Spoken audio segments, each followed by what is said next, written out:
Hola queridos amigos, muy buenos días, muy buenas tardes o muy buenas noches, dependiendo cuándo ustedes escuchen este audio. En esta ocasión estamos agradecidos a Dios porque Él nos permite obsequiarles el contenido del libro complementario que está titulado como El Fuego Refinador, escrito por Gavin Anthony. Dios obra para nuestro bien en todas las cosas. Ya estamos llegando al final de este capítulo, de este trimestre de estudio, y estamos hoy en el penúltimo capítulo de esta lección. Es el título de la misma, Morir como una semilla. Trataremos sobre lo que significa estar sumisos a la voluntad de Dios. Hay un texto central que se encuentra en Juan capítulo 12, el versículo 24, y dice así: de cierto os digo, que si el grano de trigo no cae en la tierra y muere, queda solo, pero si muere, lleva mucho fruto. La palabra sumisión le pone la carne de gallina a mucha gente. Sin embargo, la Biblia, incluso en las versiones modernas, usa la palabra con mucha frecuencia. Ezequías invitó al pueblo de Dios a someterse a su Señor. Él dijo: no sean tercos como sus antepasados, sométanse al Señor. Segundo de Crónicas 38. Dios deplora el hecho de que Israel no me quiso a mí. Salmos 8:11. Pablo se aflige porque la mente natural no se somete a la ley de Dios. Romanos 8:7.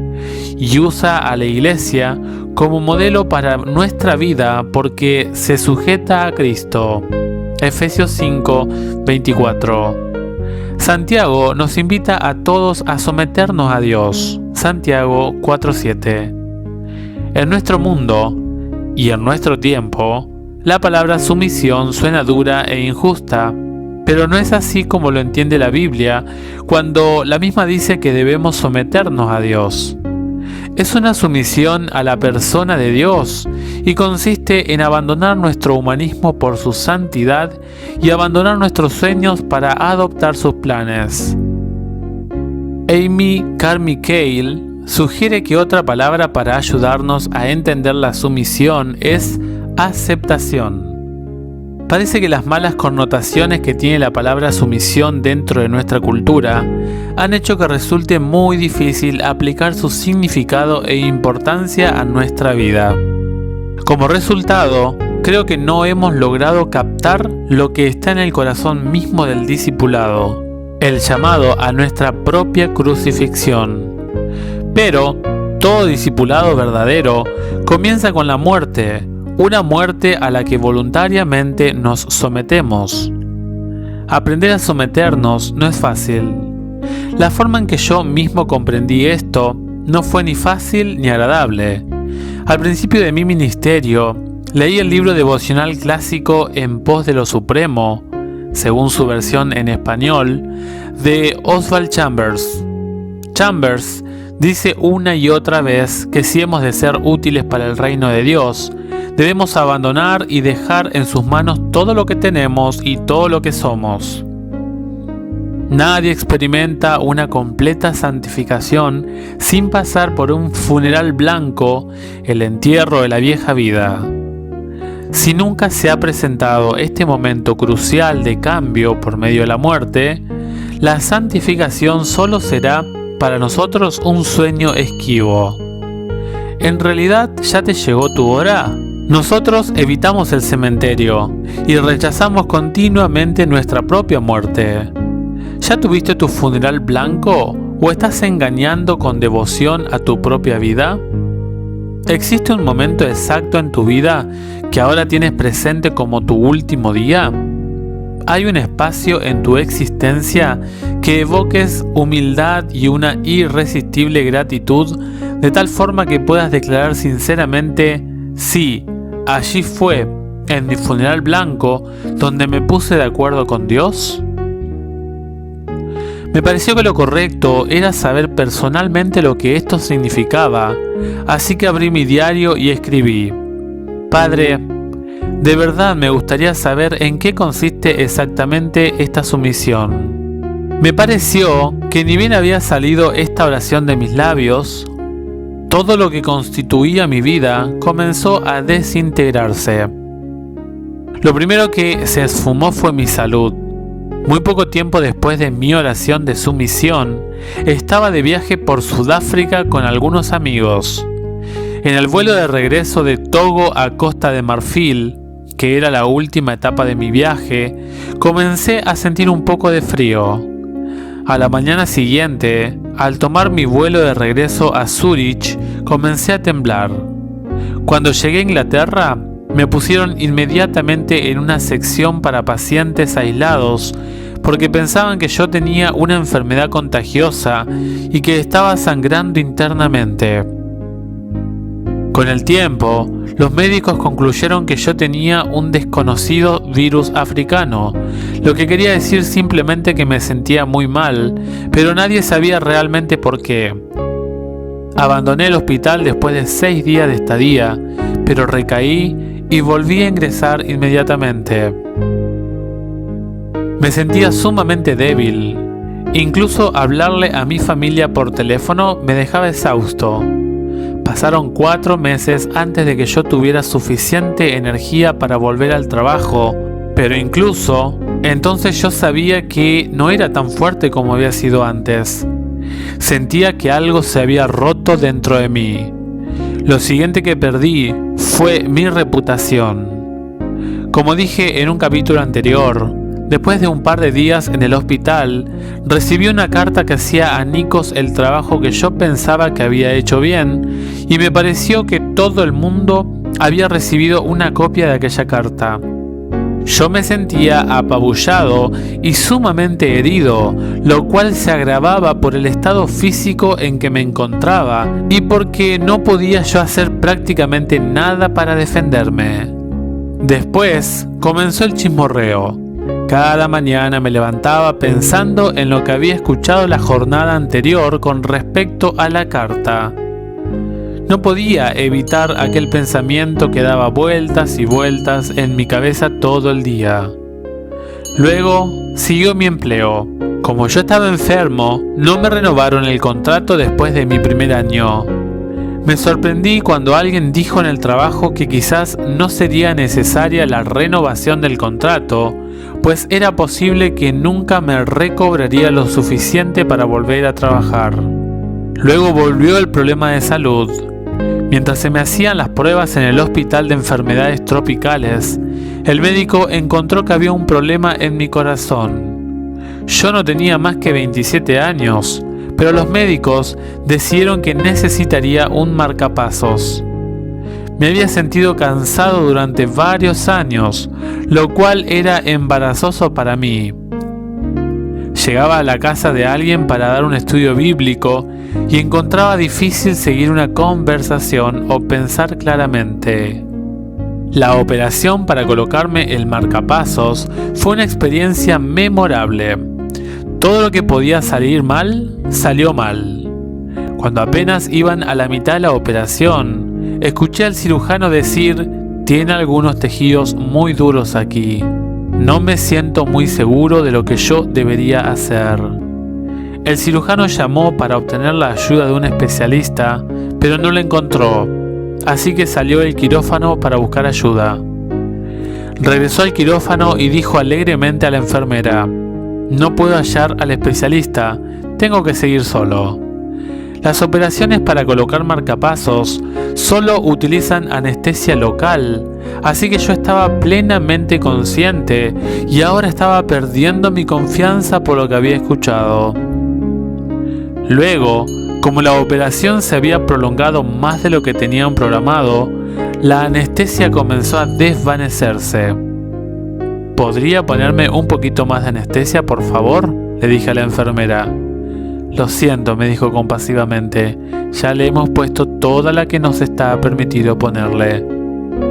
Quizá como consecuencia de todas las vueltas que el cirujano había dado en mi pecho, se las arregló para punzarme la pleura, lo cual hizo que me colapsara un pulmón. Al día siguiente, un grupo de estudiantes de medicina se reunió alrededor de mi cama para tratar de saber qué era lo que me pasaba. Ninguno de ellos acertó. Luego me introdujeron una enorme jeringa en la espalda y me sacaron casi 1 litro de aire alrededor de mis pulmones. 5 días después de dejar el hospital, el marcapasos se infectó. Cuando fui al hospital para que me revisaran, los ojos de la enfermera se entornaron por la sorpresa mientras decía, reteniendo el aliento, «¡Oh no! El equipo de cirujanos, que estaba empacando sus cosas para salir a un día de campo, desempacó y mi cirujano ordenó meterme al quirófano inmediatamente. Me sacaron el marcapasos, me desinfectaron con desinfectante y suturaron de nuevo. 1 mes más tarde, estaba yo de regreso para comenzar todo el proceso de nuevo. Finalmente, fue mi vida personal.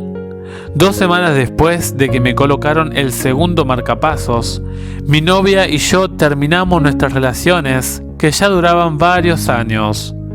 Comprendo que esto les ocurre a muchas personas, pero para mí en aquel momento y en el estado en que me encontraba, fue la última gota que derramó el vaso.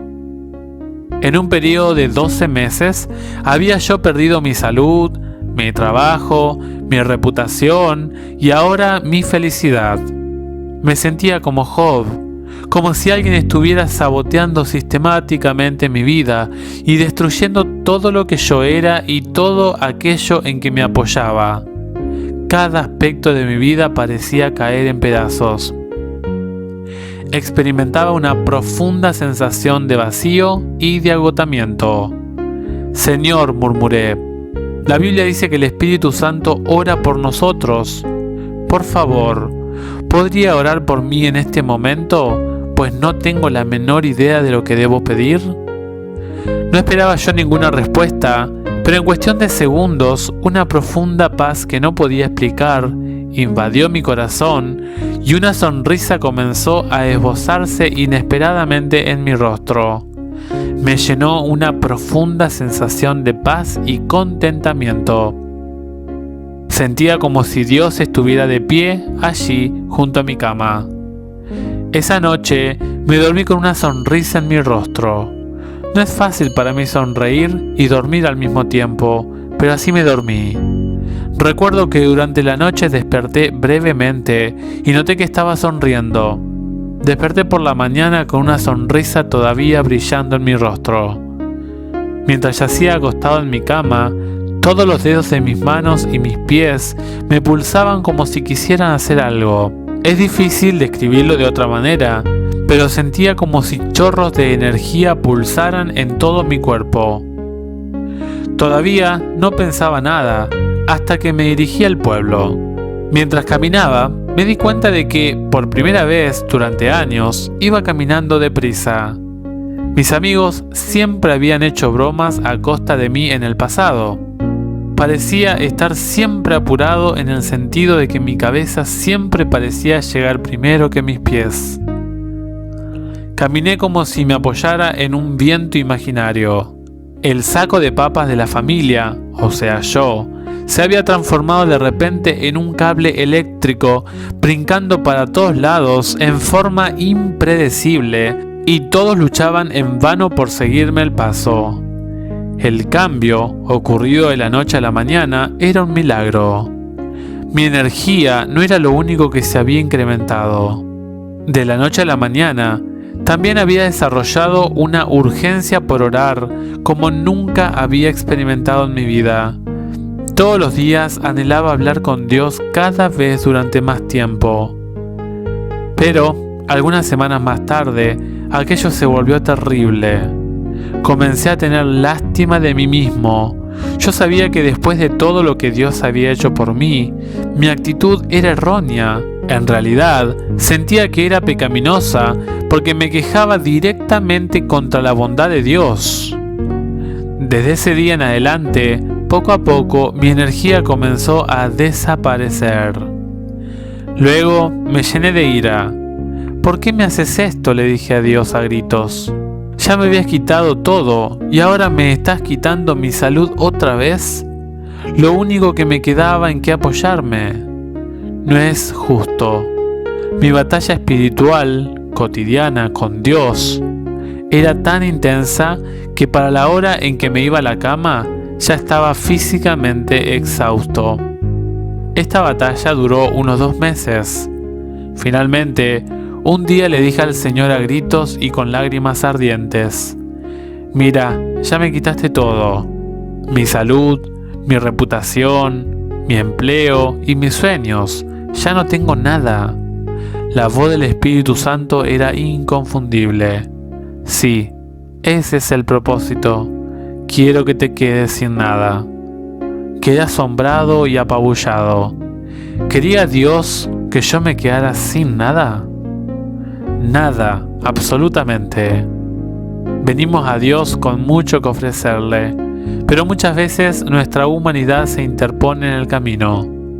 Por lo tanto, nuestro Padre usa con frecuencia el crisol para ayudarnos a despojarnos de las cosas que nos incitan a depender de nosotros mismos, en vez de depender completamente de Él.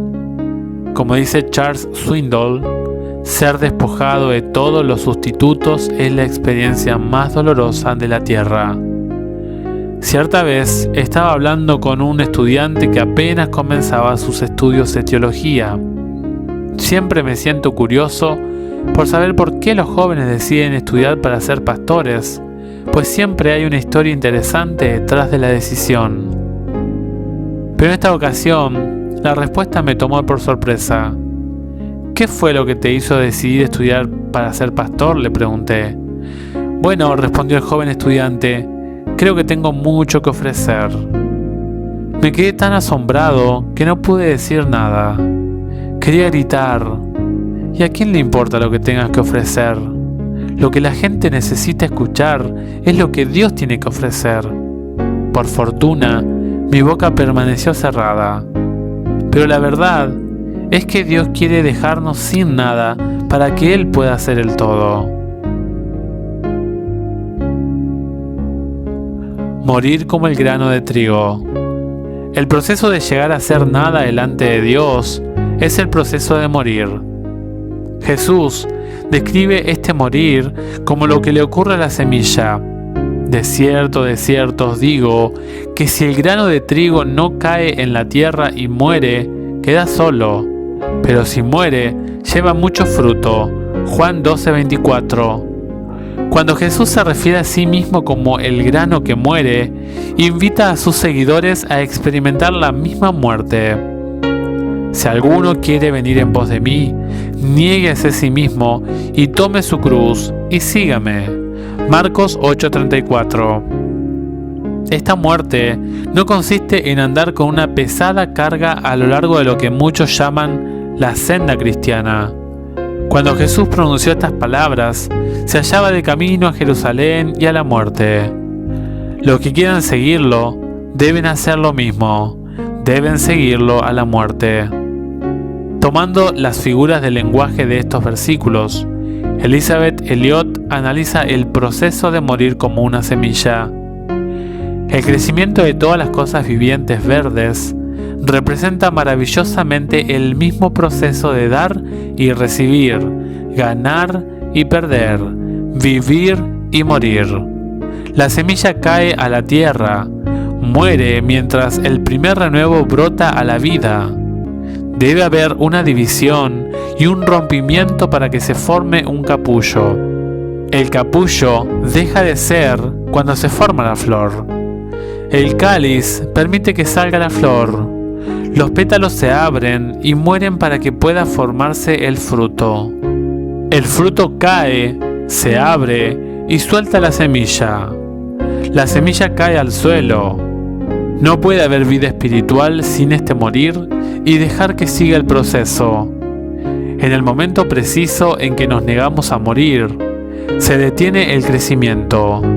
Si nos aferramos fuertemente a cualquier cosa que se nos ha dado, indispuestos a dejarlo que se use como el dador se proponía, detenemos el crecimiento del alma.